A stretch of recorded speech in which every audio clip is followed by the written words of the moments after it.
2026-27 तर तिसऱ्या यादीमधील पालकांना आता फक्त 3 ते 4 दिवस उरले आहेत। या 3 ते 4 दिवसामध्ये तिसऱ्या यादीमधील पालकांनी आपल्या पाल्याचा प्रवेश हा पूर्ण करायचा आहे। इथे आपण बघायचं आहे की तिसऱ्या यादीतील पालकांनी आज अखेर 938 ॲडमिशन हे पूर्ण केलेले आहेत।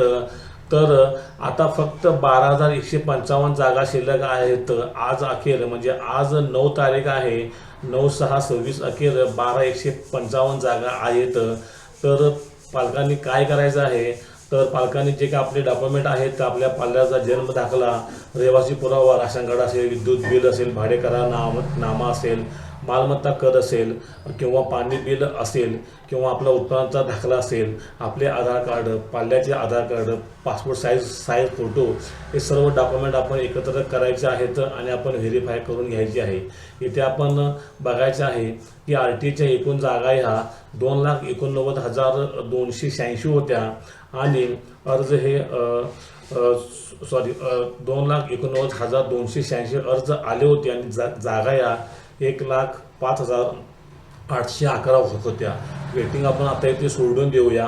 RTची पहिली लिस्टमध्ये 79,770 जागा या भरल्या गेल्या आहेत।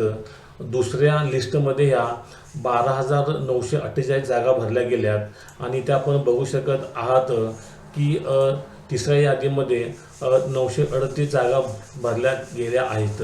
तर आज अखेर फक्त आपल्याकडे 12,155 जागा शिल्लक आहेत। तरी तिसऱ्या यादीमधील पालकांना एक विनंती आहे की आपण लवकरात लवकर ॲडमिशन प्रक्रिया पूर्ण करायची आहे, नाहीतर आपल्या हातून ही संधी निघून जाईल। कारण जागा आता फक्त या 12,155 शिल्लक आहेत आणि या जागांसाठी वेटिंग हे फार मोठे आहे। आपली एक चूक आपल्या पाल्याची सीट हातातून घालवू शकते। तरी जास्तीत जास्त पालकांनी लवकरात लवकर व्हेरिफिकेशन करा आणि आपल्या पाल्याचा प्रवेश पूर्ण करायचा आहे। डॉक्युमेंटची बद्दल काही माहिती असल्या तर मला कमेंट करा, आपल्यास रिप्लाय मी लगेच करण्यात येईल।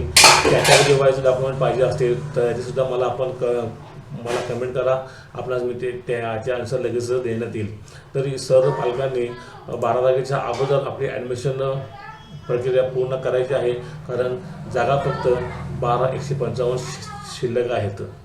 तरी हा एक व्हिडिओ होता जे तिसऱ्या यादीमधील पालक आहेत यांच्यासाठी। त्यांनी हा व्हिडिओ पूर्ण बघितला असेल तर त्यांना कळालं असेल की आज रोजी काय कंडिशन आहे। व्हिडिओ आवडला असल्यास माझ्या चॅनलला शेअर करा, लाईक करा आणि सबस्क्राईब करा। धन्यवाद, थँक्यू।